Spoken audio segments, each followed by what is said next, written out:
So Laura, if you want to sign in, just quickly, for the other people, I'm going to ask them to sign in at the end.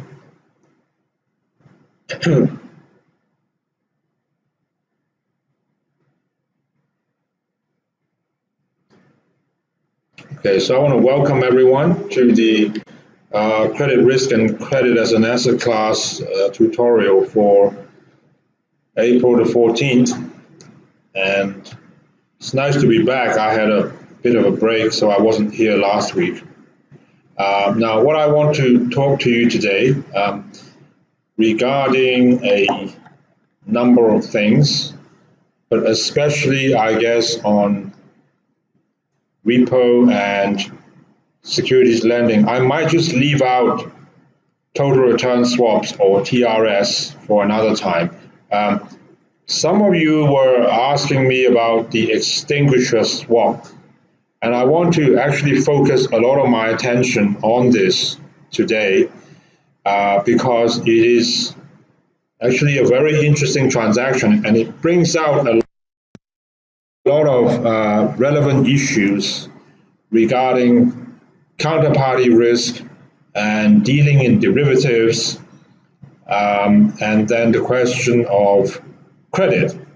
And so I'm going to have a look at that. And I think, you know, if you want to work in financial markets and you want to work in derivatives, or if you just want to have an understanding of how to manage derivative transactions, even as a risk manager, okay, you should really pay some attention to that trade. Have a look at that. But before I do,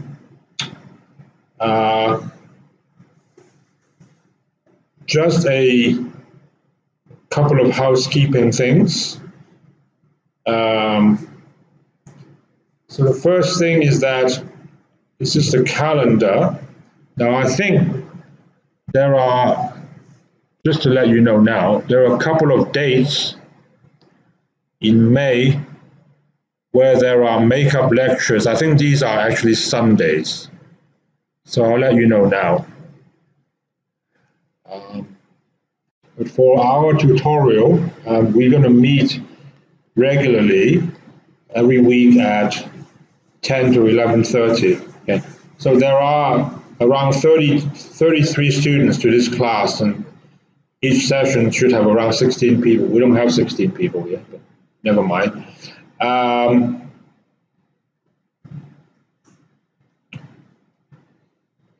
One thing I do want to say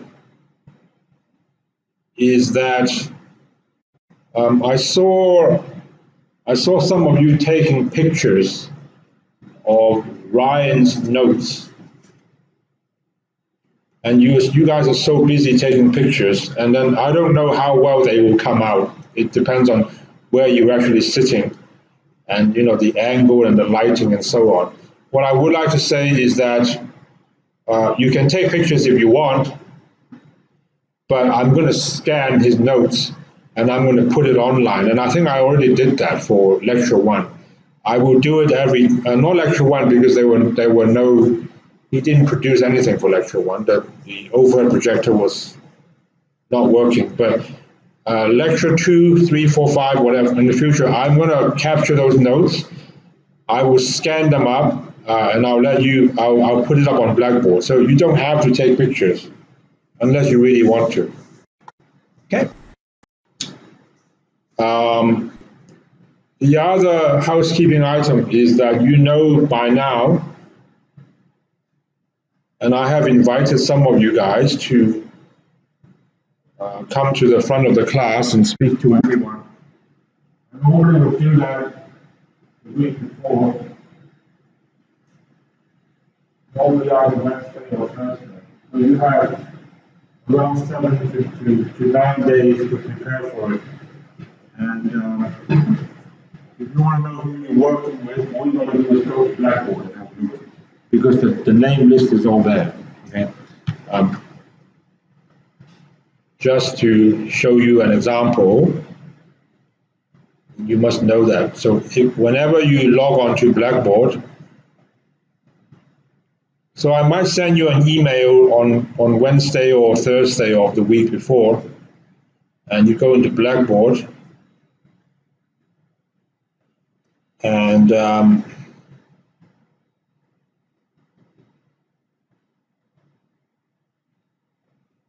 yeah, so you come here.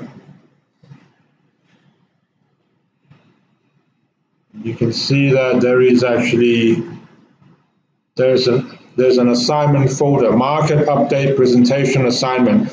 So all the instructions are there. So every week I will be updating this bottom part here.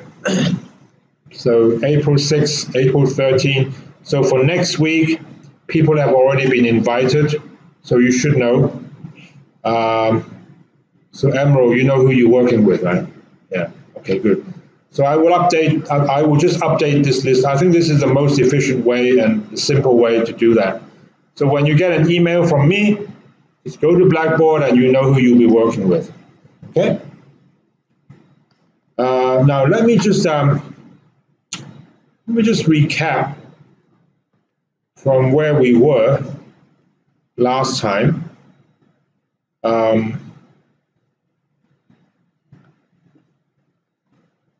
So we actually were touching on how to construct a credit-linked note, and the embedded instrument in a CLN, which of course is the credit default swap. Now we went through all that last time. In fact, Ryan went through that again last night, so I'm not gonna talk about that too much. Now, what I do want to do is just give you an idea about what an asset swap actually is, and also talk a little bit about mark-to-market and counterparty risk. Now, I actually want to talk about asset swap first, and then I'll talk about this. And then I will go to the lecture file for this week, okay?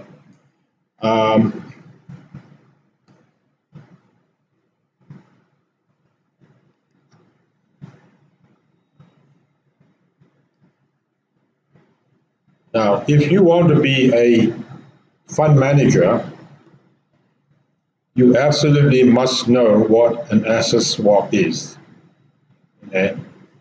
And if you want to be a fixed income sales or trading, okay, you also need to understand asset swaps, okay? Now, so let's imagine you are an investor and there's a bond out there issued by some company and you really like that bond. You like the company, you like the price, or you like the yield that it offers, okay? But it is not actually in your currency. And it may not be paying the kind of coupon that you like. Maybe you pay a fixed coupon, but you want something floating. Maybe it pays floating, but you want something fixed. Now, it could be that sometimes you have this challenge. So there's a bond out there which is issued, let's say, in Australian dollars, or renminbi, or Sing dollars, Hong Kong, whatever, okay? But you are American, or you are a US dollar kind of investor. So you like that company, you like that bond, you just don't like the currency. And that happens all the time, okay? Or even if it's US dollars, maybe it's fixed, it's not floating. And so this is not really what you want, okay? And it may not be priced at par. Now, the asset swap actually is there to help you, okay? And I think that's all I want to say for now on this, but just by way of example,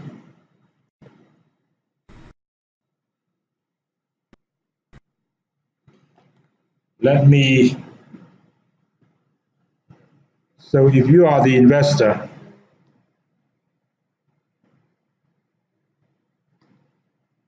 and there's a bond, let's say it's a bond issued by GE Capital. Now these bonds will be typically fixed rate in US dollars. So you are the investor, and what you can do is you can go to a swap dealer, a swap provider. So typically this will be some kind of bank with a swaps desk, okay? So you pay that fixed rate to them.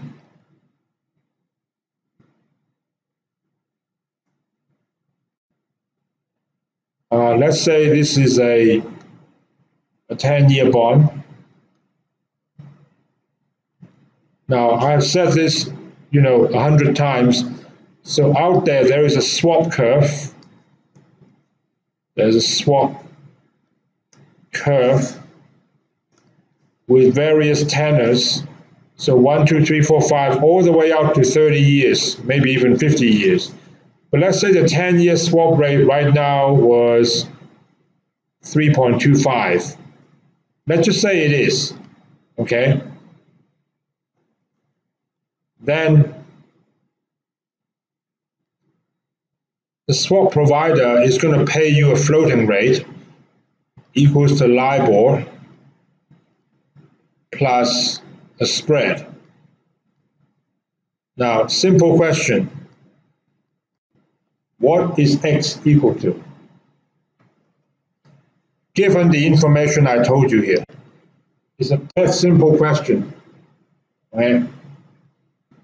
If I was interviewing a candidate who claims to be a finance student and who's had, at least 1 or 2 years experience, I ask this question and they can't answer, well, see you next time, my friend. Okay? What do you think X will be?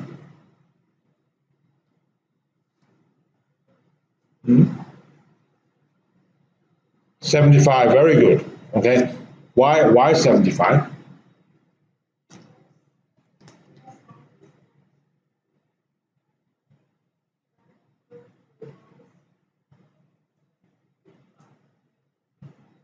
Very good.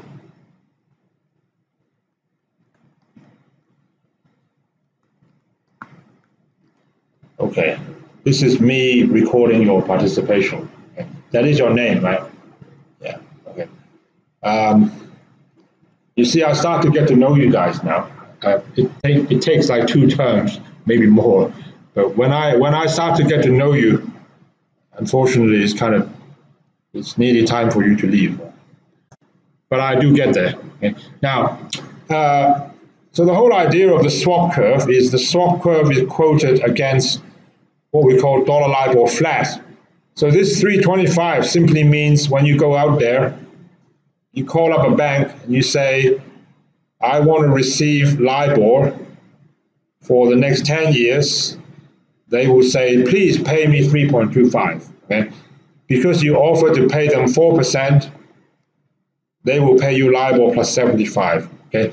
The other way you can do it, of course, is always possible. It's probably a cleaner way, is you just pay P325. They don't care about your bond, and then they pay you LIBOR. That is okay too. But in the end, the same thing happens. You get to keep the 75 basis points to yourself. So your net income is still LIBOR plus 75.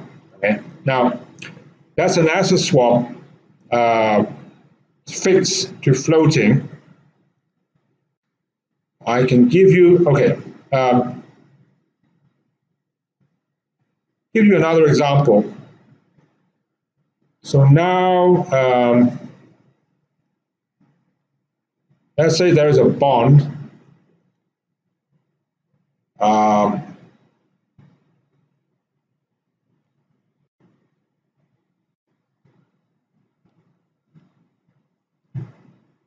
Hello,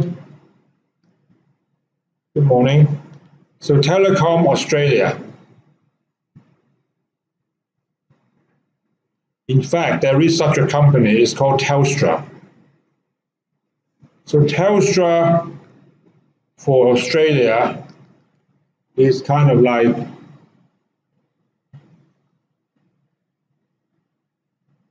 China Telecom for China.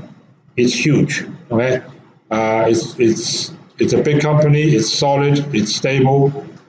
It's a boring business, but it works, okay? Now let's say there is an Australian dollar bond, and now you know how if you buy a US dollar bond and if it pays a floating rate, normally that floating rate is called LIBOR. Now if you buy a Hong Kong dollar bond, if it pays a floating rate, it's normally called HIBOR. So these are just local market floating rate conventions. If you buy an Australian dollar bond, the floating rate is called BBSW. And 3-month. Okay, this is just a local Australian convention for their floating rate index. So you're the investor, but you are a US dollar base investor. So you like this company, but you don't like the currency, Australian dollar, and you don't like the index either. Now, this is when the derivative market really can become magical, because you go out there and you find a swap provider.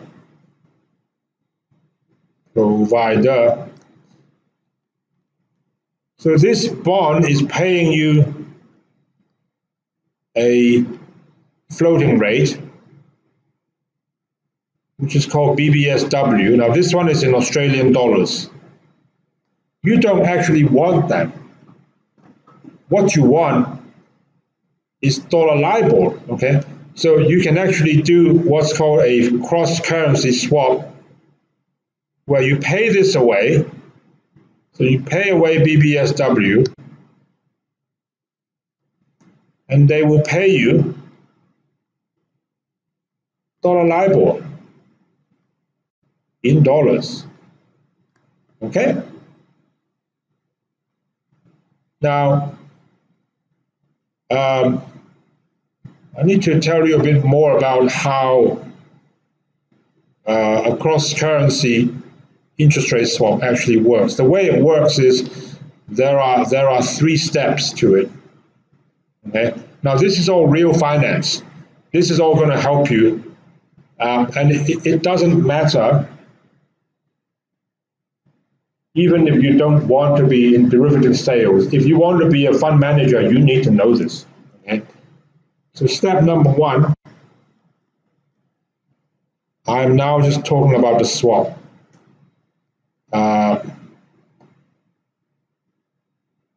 So let's say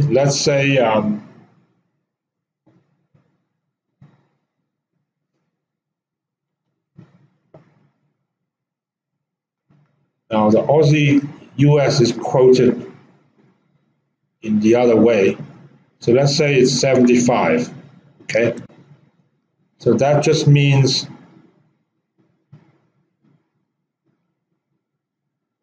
$100 million Australian is equal to 75 million US. Not the other way around, okay? So what happens is on day one, okay, there is an investor. Now, you will see in a moment why I spend so much time telling you about this, because it is related to that extinguisher swap, which we will go over. A lot of you guys were asking me about that, okay, so I will share that with you. But to understand that, you need first to understand this, okay? So there's the investor. There is the the swap bank or swap provider. So I'm really just focusing on this part here, okay? Never mind the bond. Now, on day one, there will be an exchange of principal. So the swap provider will give to the investor 100 million Australian dollars. This is day one, on the start date. And the investor will pay 75 million US dollars. Okay? Now, you could actually, now here I can include the bond. Okay, so you just pay that money to GE, and then you get the bond. You get the bond. Now that's on day one. It's not very interesting. The interest rate swap really only starts to happen, on coupon payment dates, 3 months later, 6 months later. Okay. Now this is when, so the investor is here.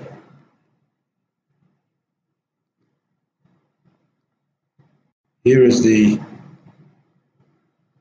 swap provider. And now the bond, oh, why am I talking about GE? This should be Telecom Australia, okay, Telstra. So this bond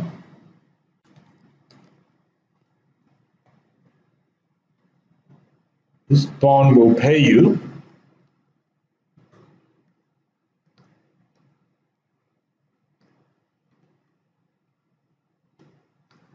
a floating rate known as BBSW. Again, I said that is actually in Australian dollars. Now, you don't want that. So because you have a swap in place, this BBSW will be paid to the swap provider, and they will pay to you, as they promised, it's all in the contract, dollar LIBOR. Okay, now it doesn't end there, because there's a last step, which is at maturity date.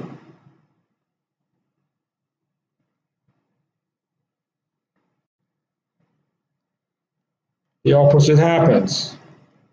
So here's the investor. Here's the Telstra bond. I'm not going to say GE anymore. Okay. So they will pay back to you if they don't default. Hopefully that won't happen with a company as big as Telstra. So they pay you back the 100 million, and there is a final principal exchange where you will pay back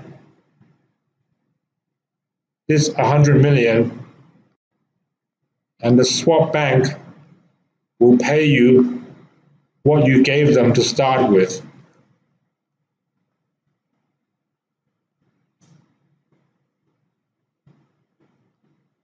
So when you look at it like this, it is almost as if the economic result is basically, if you look at it from the investor's point of view, what has the investor done in practice? They pay US 75 million. They get a US dollar LIBOR coupon, and in the end, they get back US 75 million. Now that is the economic result that you see. Okay, that's the magic of derivative, is that you can arrive at your preferred outcome in a lot of different ways. You want to get a US dollar income, you don't have to buy a US dollar bond, okay? Because here you are not doing that. You are buying an Australian dollar bond together with a swap on the asset. Is everyone okay with that? Yeah? Now,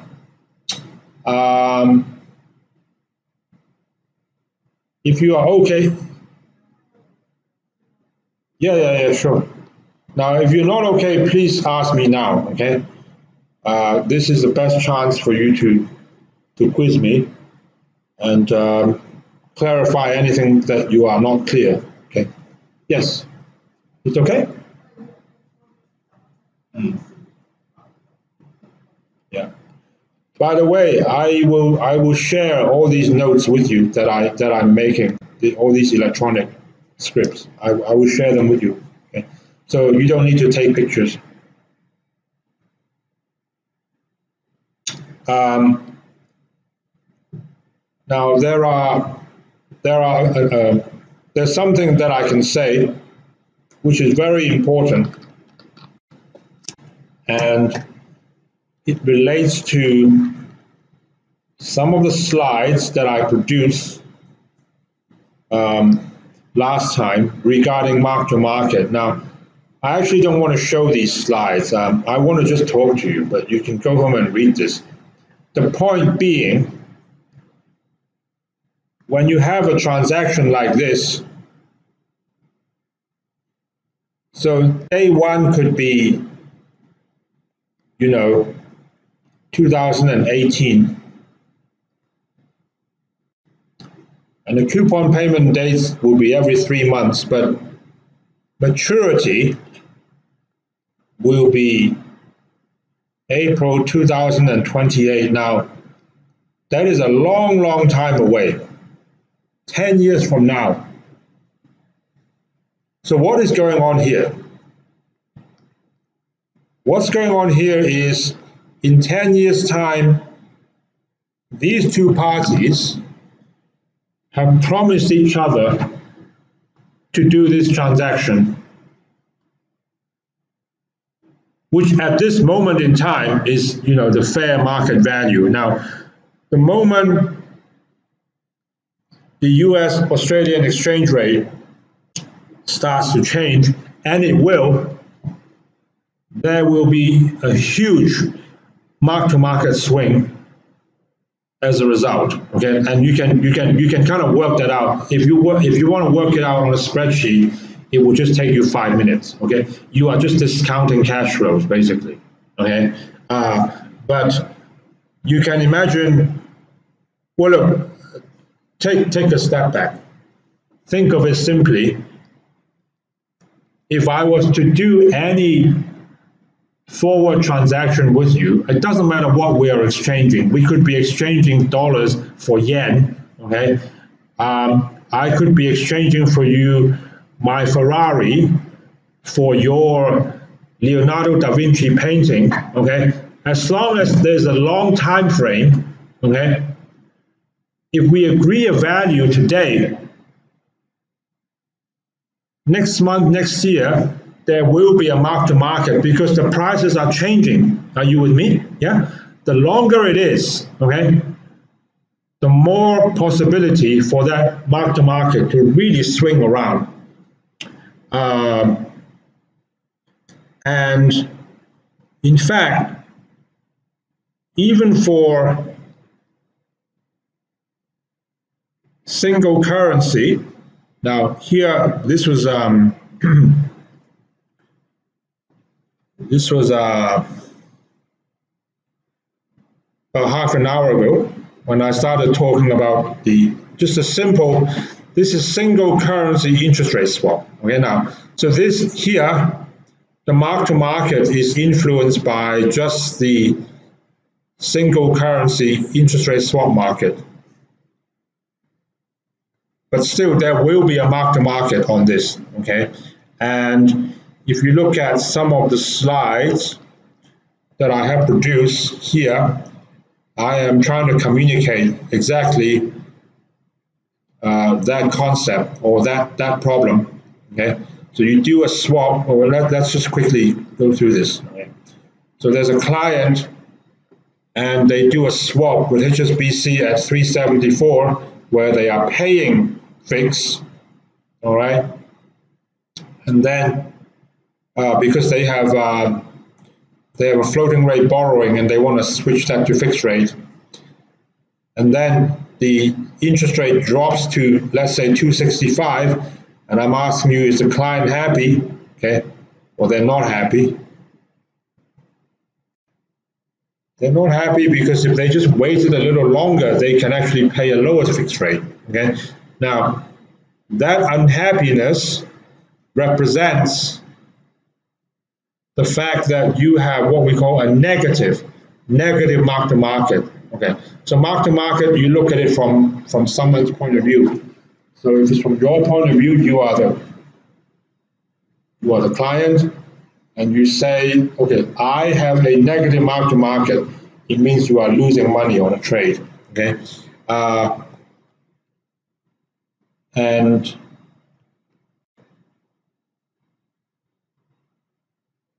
now you actually can quantify what is the effect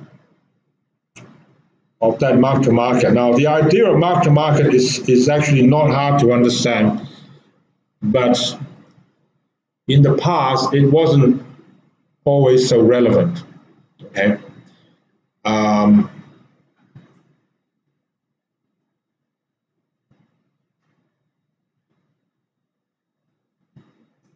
Until around 10 years ago. Okay. And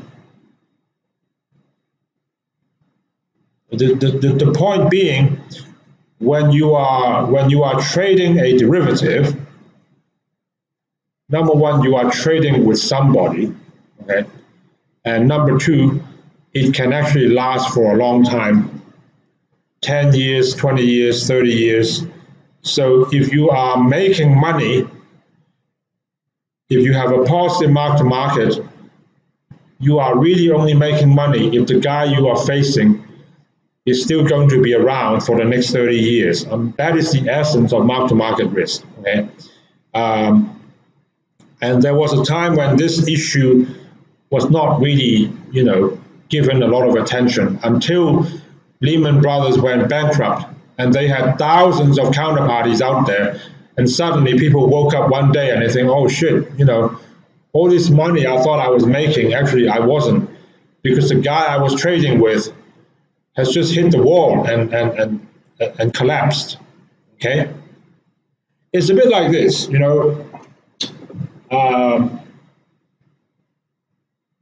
me give you an example. It's not really the best example, but if you are a bank and a client comes to you and they pay cash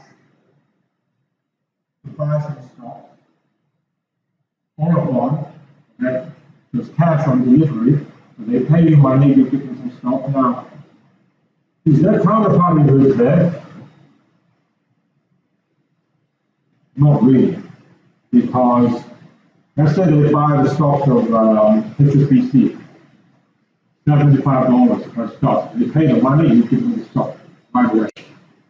Well, actually, there is a 48-hour period, because it's T+2 in some markets. So technically, there's a tiny 2-day window when maybe they disappear, but let's say that doesn't happen normally. Okay? So they pay the money, they get, now there is very little counterparty risk. That 48-hour window is called a settlement risk. It's very small. Okay?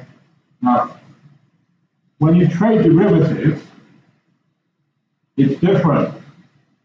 It's different mainly because of the time period and because of the mark-to-market swings. And these two ideas are really at the heart of this course. It's at the heart of what I'm going to show you regarding the extinguisher swap. Okay? Think of it like this. Right?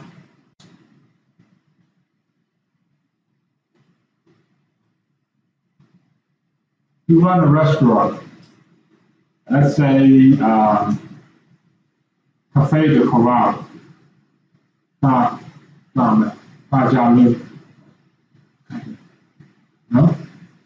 Or McDonald's, right? So you are the owner of that restaurant. Customer comes in. How do you get food in McDonald's? You got to pay first, right? You pay and then right away they give you the products. Now, if you go to an actual proper restaurant, right? Normally you don't pay first. You pay at the end. Now, if you are the owner, I come in and I start ordering all this food. You have a counterparty list. After I eat, I go to the toilet, I go out the back door, you never see me again. Okay? That's counterparty risk. Okay? Because of the time lag and the fact that you haven't paid up. It's kind of a little bit like this, and it's not the best example. So my point to you is any kind of derivative would actually involve mark-to-market swings, and it would involve counterparty risk, okay?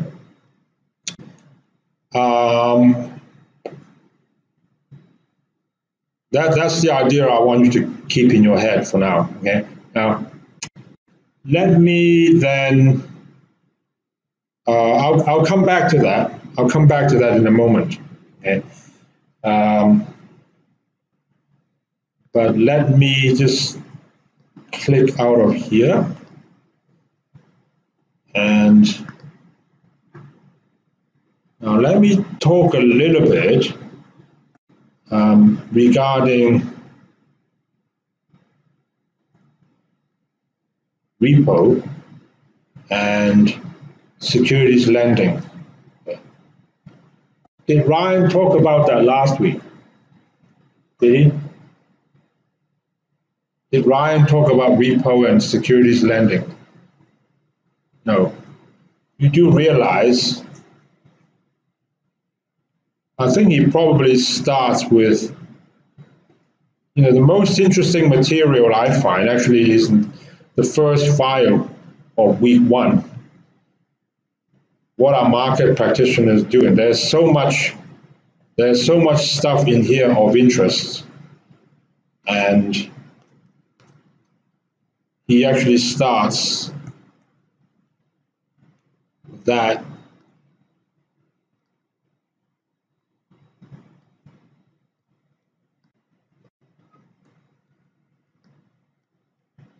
this and this. So yesterday we were talking about some of these cross-border. Now he will talk about total return swaps later, but what I want to do now is focus on repo and securities lending, and then I want to go back and talk a bit about this credit-linked extinguisher. Okay, I want to talk about this transaction.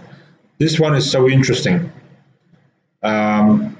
It's not a product that everyone can do, but some banks are very good at it. Okay, so I'm going to do that for the rest of this session.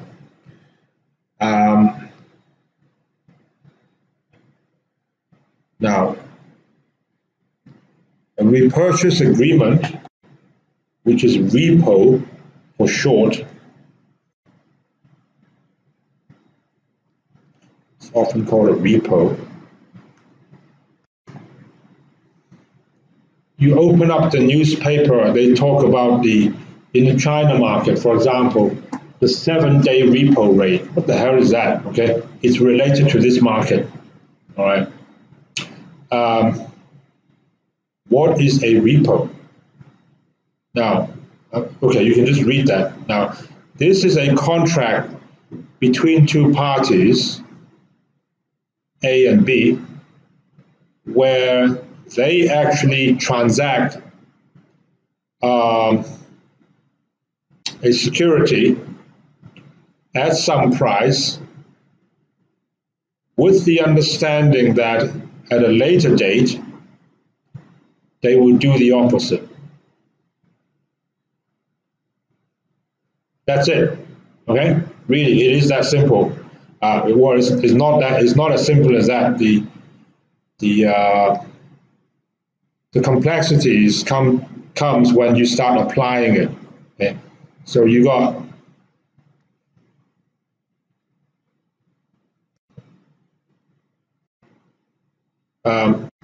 and it is used actually by a lot of different market participants. Now, it is a very, very important function of the banking system. Okay? If you want to be in bonds, if you want to be a fund manager or trading or sales, if you want to be in capital markets at all, okay, you have to know what repo is. A lot of people either don't know or they've heard of it, but they don't completely understand. Right? But it's a very important part of the fixed income market. Okay. Now, so let's say now a repo, you can do that for any period of time, but it's typically quite short. So anyway, anything from 1 week to 1 month to 3 months. Okay. So let's say today there's an investor and they sell. An investor has a bond and they sell it to BNP, the bank. Okay. Now, so you need to define what bond it is, and when you start, when you end, the start price and the end price. That's it. That's your repo. Okay, so today the investor will sell, and 7 days later they will buy it back, and everything is specified. Okay, you can't, if you are the investor, you can't say 7 days later, oh, I'm sorry, I changed my mind. No, you can't do that. Okay, this is part of the contract. You sell and then you buy. Okay, and then now it would look like this. So the investor oh,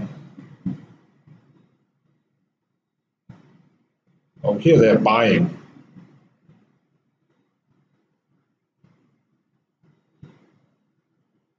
Okay, whether you're buying or selling, it's the same thing. Okay, but here, this is a repo in reverse. Okay, now here the investor actually wants to buy the bond.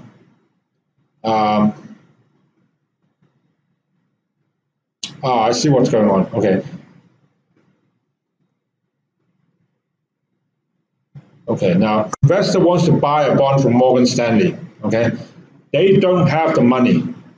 They don't have $100 million in cash. Okay, so what they can do is they go to BNP, all right, and they say, all right, look, we will do a repo transaction here. This part is the repo.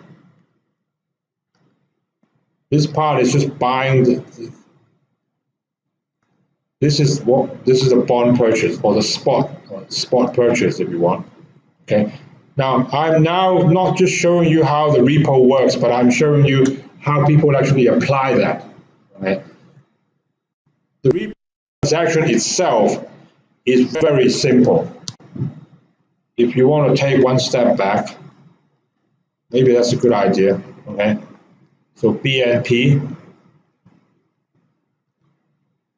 and the investor. If there is a repo transaction, then the investor sells the bond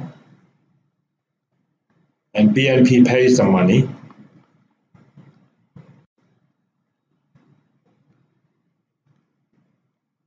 And then 7 days later,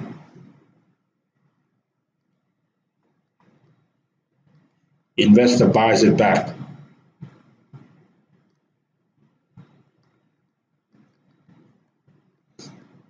At a specified price. Okay, that price is already agreed. So let's say it's par 50.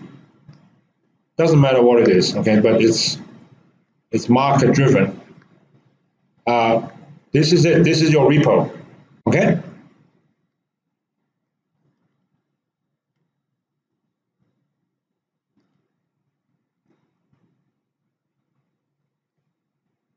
Now, you can already see that this is a kind of forward transaction in a way, because anything where you have a commitment at some point in the future, technically, is a forward contract. Okay, so that this is no exception. So that's what a repo is. Now, I should actually just explain this before I show you this, because this is kind of jumping to the next step, where I'm showing you how people can apply it.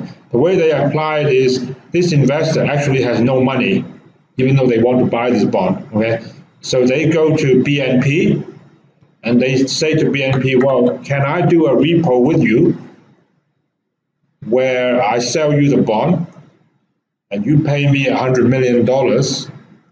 And BNP wouldn't care that they are getting this bond from Morgan Stanley. They wouldn't even know. They wouldn't know, they wouldn't care. Okay?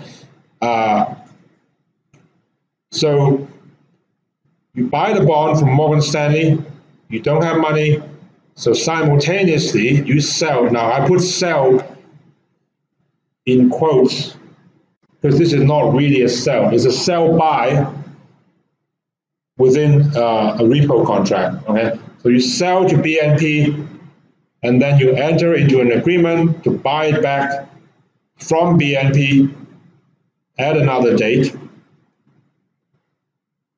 at a specific price. Okay. Now what? Now the investor actually has the cash to pay for the bond. Okay.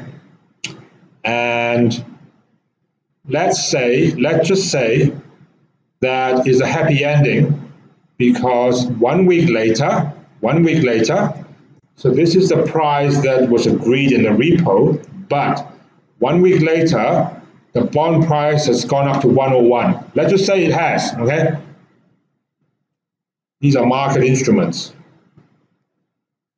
Then what the investor can do is they get the bond back from BNP, so they sell that back to Morgan Stanley, they get 101, but they only pay back par 02. So this is the repo. Okay? This is unwinding the spot purchase. Unwinding the spot purchase. So you see what I'm doing here? I have actually done two things in combination. First, I explained to you what a repo is, okay? But here it's actually an application of the repo, which is you don't have money, you want to buy something, you don't have money, but you know you can buy it from Morgan Stanley. They don't care, they just want to take cash. You don't have cash, well, never mind. You know they'll give you a bond. So you turn around, you go to another bank, you repo that out, you get cash, and with that cash, you actually can pay Morgan Stanley. Okay. Now, it is perfectly possible, this is BNP, but it can be X. Who cares? It can be anyone. It can even be Morgan Stanley itself. Okay. But I put BNP here because if there are two separate parties, it's actually easier for you to understand. Okay. But they don't have to be. Is everyone okay with that? Yeah. If you follow me so far, you understand not only the repo market, but you understand how it's applied. Okay. Did they teach you that in fixed income?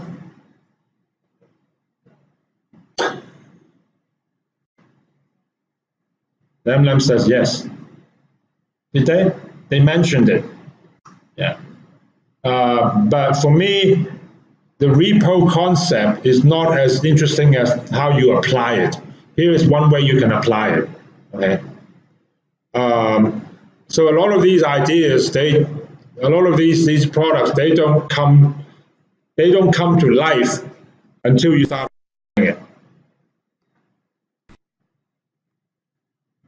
Did they do that in fixed income? You guys are still negotiating. Maybe they just made a quick mention. Okay. Now, some key points to note regarding repo. A lot of this stuff is directly relevant to Ryan's course, so you should try to understand this. Okay. So it's simply when two parties enter into a sell-buy, buy-sell agreement. So the sell-buy is a spot trade, the buy-sell is a future trade.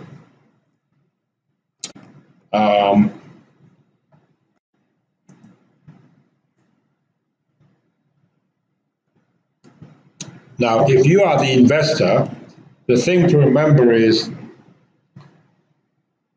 although you have sold in quotes, okay, although you are selling to BNP, because you are buying it back in the future, so in traders talk, you still have a long position.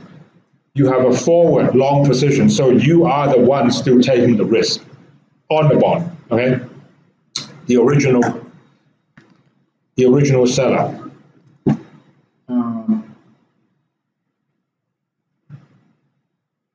But another point to keep in mind is during that 1 week when the bond is sold to BNP, actually it does not appear on your balance sheet. It actually disappears. Okay. But the original buyer, they don't have any market risks, okay? And what they do is they are taking the credit risk, and here is where credit becomes relevant, of the seller. Now, why are they taking credit risk?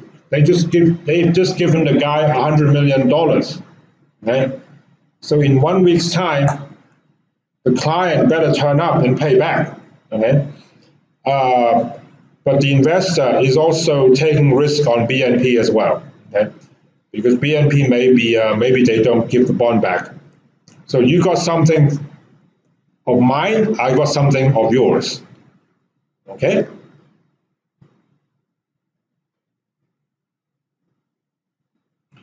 Now the last point is a kind of summary of what this trade is all about, which is in 7 days' time. By the way, it doesn't have to be 7 days, it can be 1 month. Then, when they get the bond back, they can just sell it if they want to. So the end result in this case is that the investor actually has, for 1 week, an unfunded long position together with the market risk that comes with it. Okay? Which is basically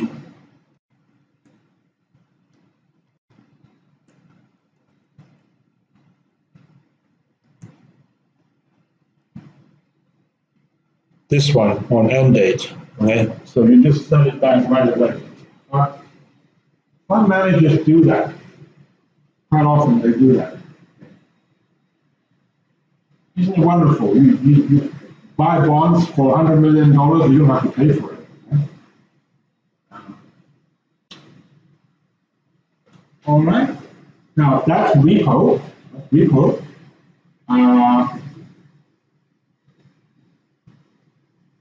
Securities lending,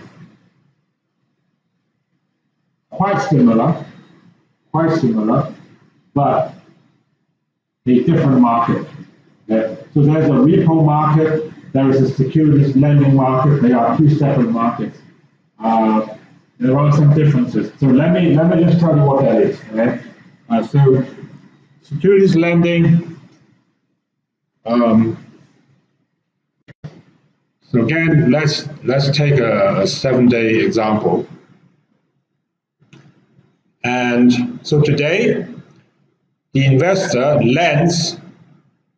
Now you are not selling, you are lending a bond to BNP. That's securities lending, and BNP will lend a certain amount of cash. So you need to define the bond start date, end date, and there's a lending charge. And then at maturity, BNP gives the bond back to the investor. Investor pays the bond back, pays back the cash with some interest. Okay. Now you can imagine. So there are actually two things going on. So there's BNP as the investor. On the one hand, investor is lending a bond. Now BNP really, in all fairness, they should pay some kind of fee, shouldn't they? But there is something else going on. So BNP, it's actually, there are two transactions. You could look at it that way. Okay? So they give the investor some cash. So the investor should also be paying. So let's say they pay LIBOR. So end up, what you have is a transaction, a securities lending transaction where the investor will pay LIBOR minus X. Okay? When you add up all these arrows. Now, here is one possible difference. Now, although it looks like a repo transaction, it really looks like it, okay? The bond lending sometimes can be accompanied by lending another bond. For example, if I am the investor, I give you a bond issued by PetroChina. Well, usually it happens the other way around. So I give you US Treasuries, okay, which is high grade, high quality. I give you US Treasuries. You give me a bond by Country Garden. Now, you might wonder, why would you do that? Well, you would do that because you have a need for it, okay? So my point is, when you are doing securities lending, it can be lending one bond for another, whereas in repo, you never do that. Repo is always bond for cash. Okay? Securities lending, there are a lot more variations. Number one.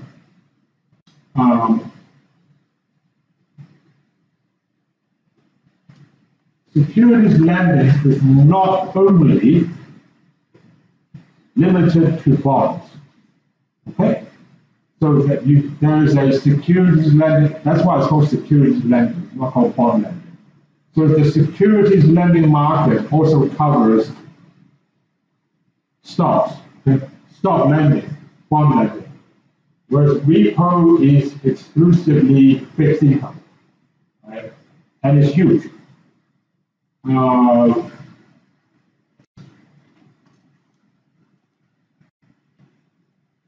Okay, so on start date, so this still looks like the previous trade. So I am now showing you how you can apply securities lending to finance a transaction. So let's say you want to do something similar. You want to buy a bond from Morgan Stanley.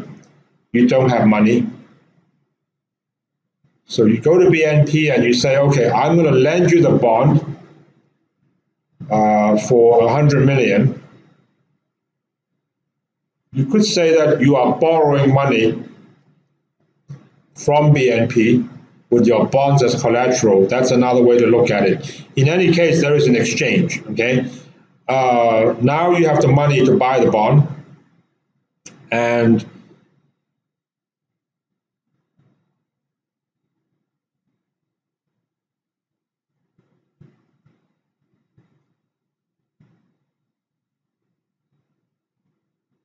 so this is collateralized lending of cash or collateralized lending of one bond versus another.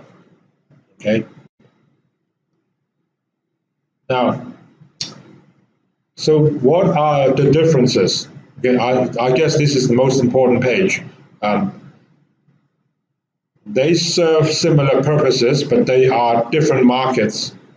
And the bonds that are used for buy-sell in repo and the bonds that are lent or borrowed in the securities lending market are often quite different. So the repo market is mostly driven by high-grade, high-quality, liquid government securities. Okay, so the so-called the 7-day repo market or the 7-day repo rate that you read about in the Chinese fixed income market, that one is related to repurchase agreements on Chinese government bonds for a 1-week period.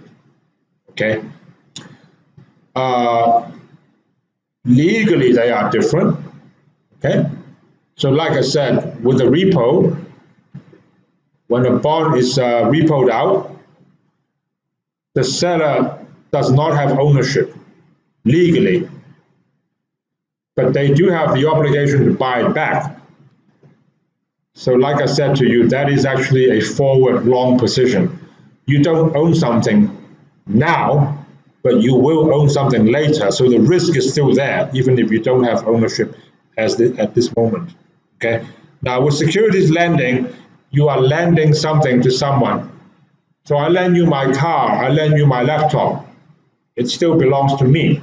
Okay, that's another difference. Okay, now either way, the original investor, they're the one carrying the risks. Okay, so that part is the same. The key point is, if you understand this transaction, it enables the investor to actually buy the bond without the funding. Okay, so it is like trading a forward or a futures contract. Now, people in the market are always looking to trade something. Excuse me 1 second. Hello? Oh, okay. I don't need it, thank you. Just got a call from Bank of China trying to sell me insurance. I don't need it. Okay. Where was I?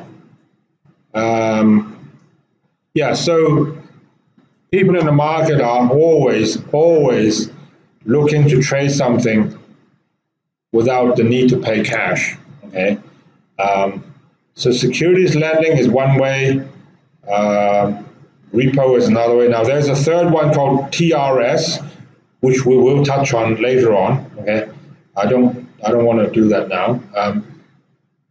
Now just some more. I think these 2 pages are the most important ones. Is how are they different? Okay. So securities lending is closer to lending on a collateralized basis. Like I said, securities lending can be one bond versus another. It can even be stocks for cash and not bonds. Okay. Repo is normally motivated by the need either to borrow some cash or to lend some. If you have money, you want to lend to someone, okay? Or you want to borrow some money, and the bond is just there.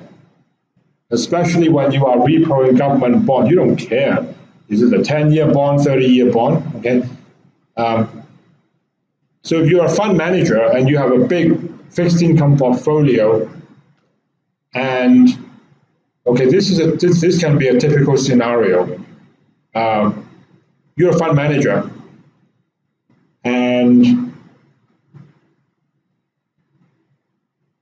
you have a portfolio right now which is 100 million, and you are getting a new client, let's say in 2 weeks' time, and this new client has promised to give you $30 million to manage, let's say, okay?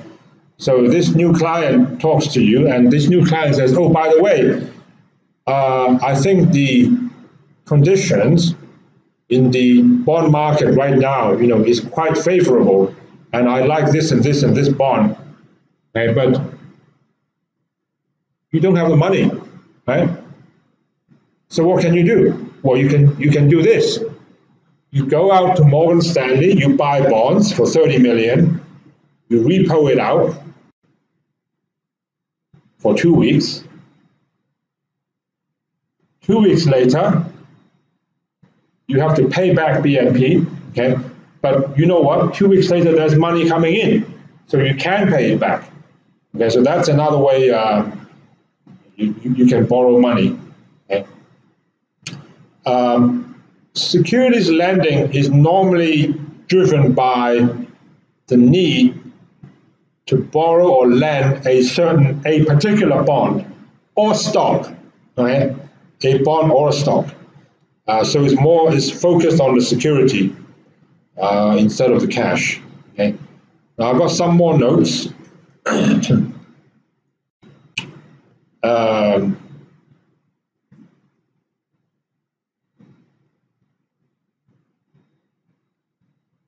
am I saying here?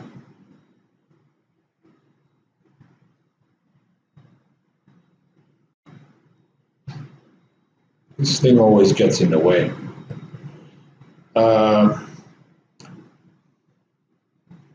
It also works the other way, by the way.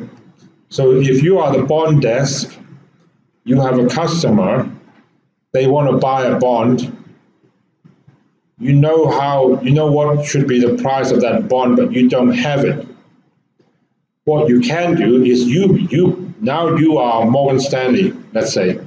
You don't have that bond, and no one will sell it to you for now. Well, you try to borrow it. You borrow that bond, and then you sell that bond to the client. Okay. Now, of course, if you borrow that bond, you have to return it, but you worry about that 7 days later. Okay. Now, an important point, and I already have said this several times, is that in the repo market, is overwhelmingly bond-driven. But the securities lending market can also be driven by equity. Okay.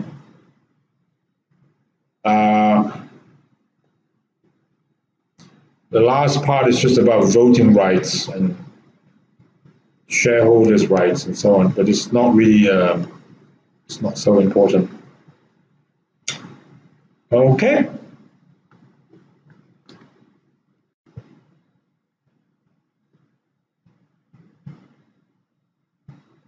Is everyone okay with that? Yes.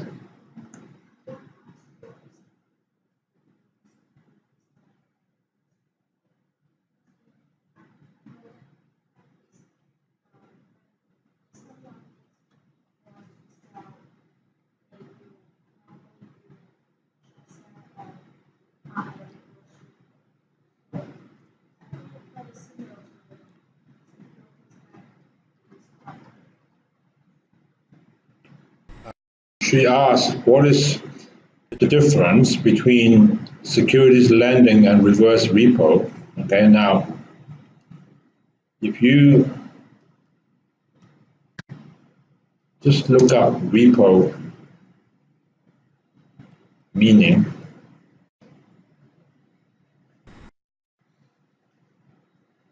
repurchase agreement, okay, I'll show you that to start with, okay.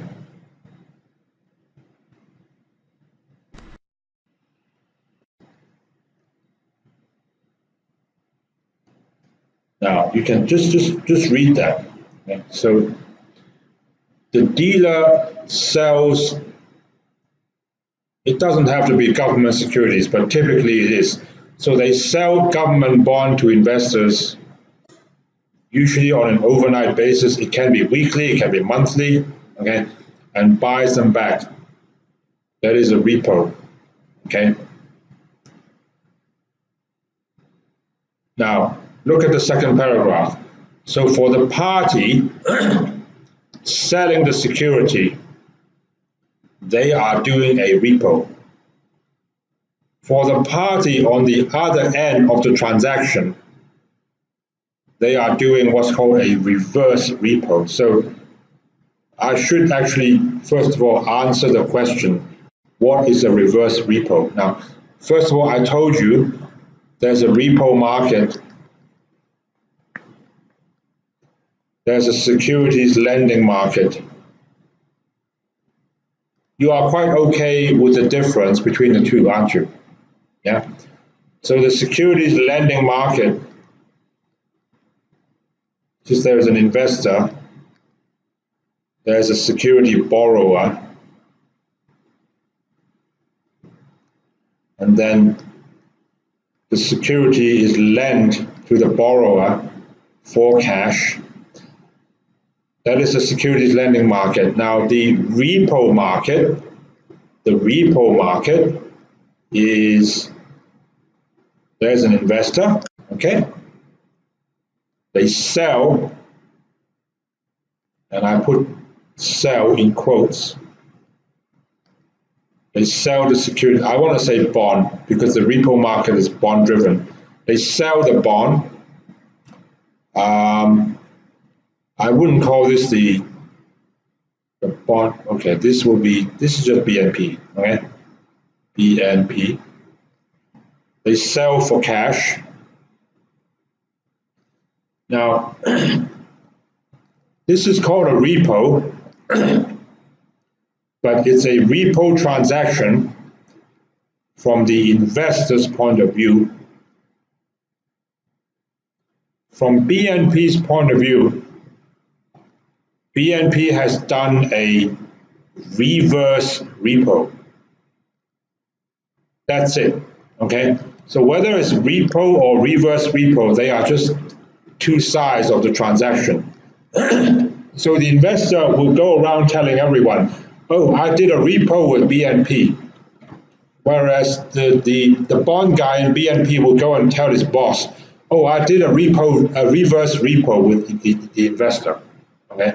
So the reverse repo is not actually something else, if that's what you're thinking. It's the other direction of the same transaction. Have I answered your question? Yeah.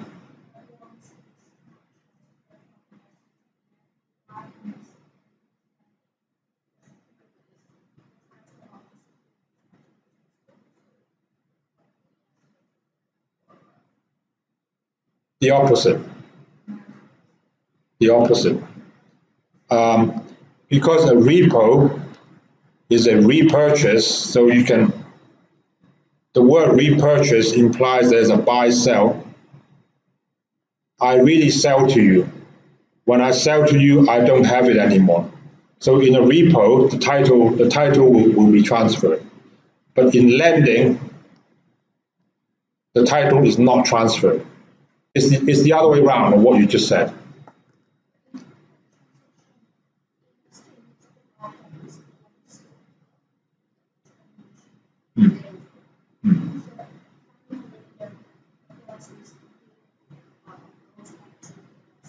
Finally, yes. Finally, in both cases, they will go back to the investor. I'm talking about within that 7 days. Within that 7 days, for repo, the investor does not have the title to it. Whereas for securities lending, they do. Okay? Now, I hope that's helpful because I bet you that, if you're not in this market or if you haven't looked at this before, it's very easy to confuse securities lending with repo, but they are different markets. Okay? Although there's some overlap in the purposes. Okay?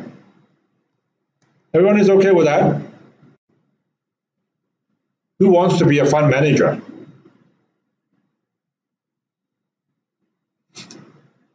No one?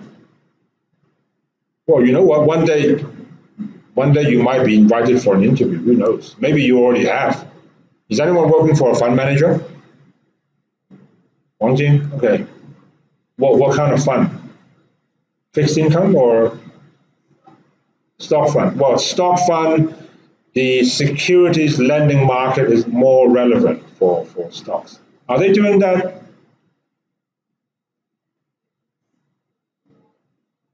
Uh, right. The okay. Another thing. Uh, the securities lending market. Okay. Now, all I've told you so far is that you can borrow or lend stocks. Oh, isn't that interesting? But the securities lending market is actually one way for you to short sell, because what do you do when you short sell? You borrow stocks from somebody, you turn around and you sell it, you dump it in the market, and you get cash. Before you do that step, you have to get the stocks from somewhere. You have to borrow it, not buy it, borrow it. Okay? Um, so it actually helps. Okay? Um, okay, now let me just go back. If you guys are okay with that, let me just very quickly go back, and I am just gonna, uh, yeah, sure.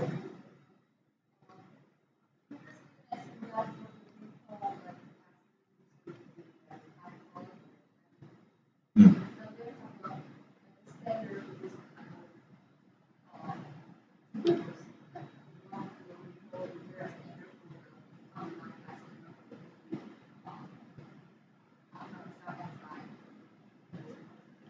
Very good question.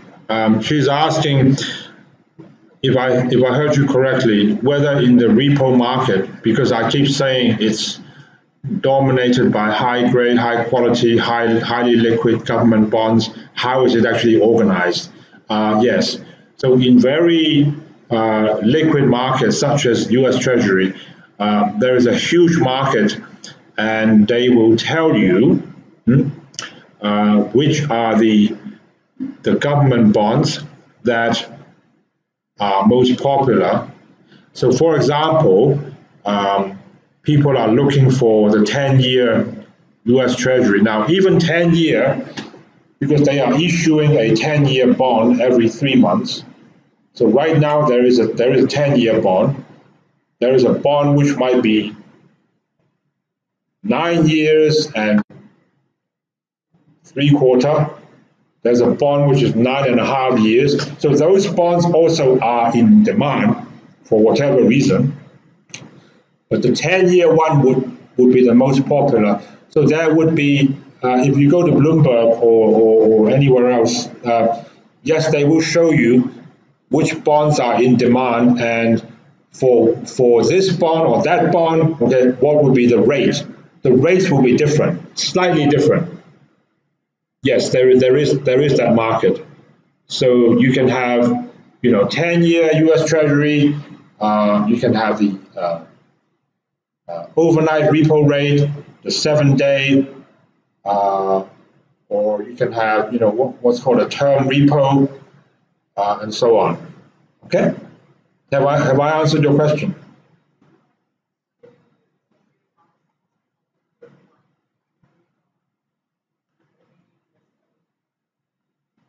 Well, in the U.S. market, it is. It depends on the market, but in the U.S. market, it is. Yeah, yeah. Okay. Um,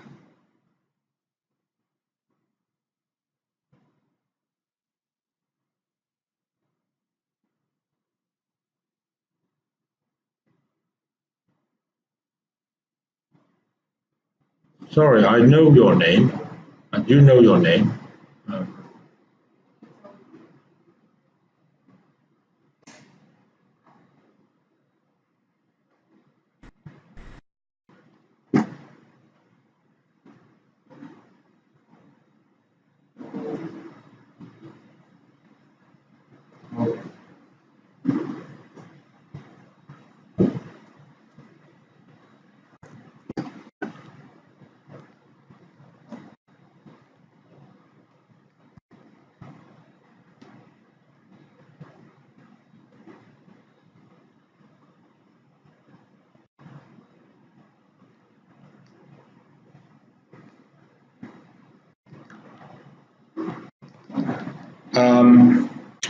Now, what I want to do is just very quickly, we need to come back to this next time. I don't want to rush this, or you will not get it. But I'm just going to quickly introduce what is actually going on with this transaction here. Okay. Now, I said to you earlier that now I go back to this asset swap question.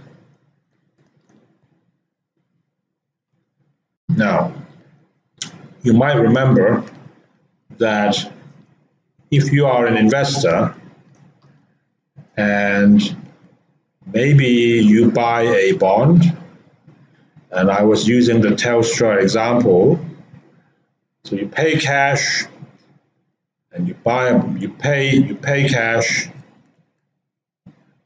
in Aussie dollars, AUD cash, so you get the bond. But later on, you also get the coupons, the floating rate coupons in Australian dollars. And then at the end, you're going to get back the Australian dollar principal. Now, you don't want any of this. So what you do is you go to a bank or any kind of swap provider and you try to swap it. And the steps are already specified up here on top. Okay, day one, coupon payment date, maturity date, and so on. Now, that is one way for you to do the asset swap. So you pay away the Australian dollar coupon, and you get the floating rate coupon in LIBOR. And in the end, you also pay away the Australian principal that you receive at maturity, and you get back your US dollar principal. Now, the point I want to make here is when you look at this transaction, and I hope between now and next week when we meet again, you will have a look at this, okay? This is a little bit different. Here, there is an SPV or special purpose vehicle standing in between. So the bond is not directly purchased by the investor client. The bond sits inside the SPV, and then the SPV is doing an asset swap with a swap provider. Okay, now don't be frightened by this. And then the end result is a kind of packaged payoff that you pay to the client. Now don't be frightened of this, because all you need to do is ask yourself, what is the economic outcome? The economic outcome here is that the client will get some kind of artificial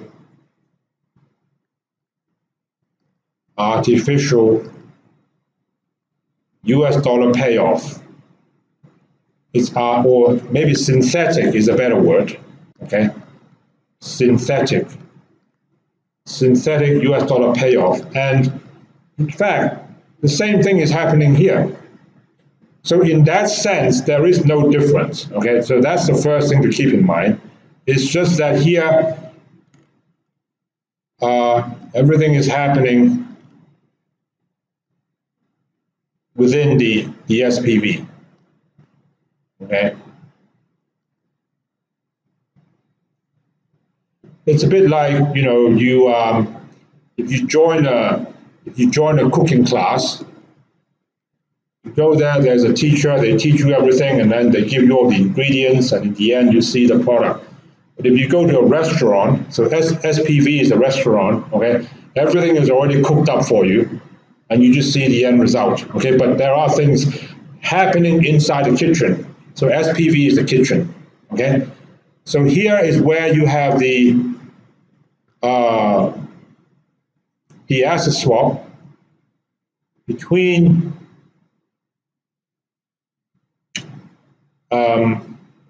the Aussie dollar and the US dollar. Okay?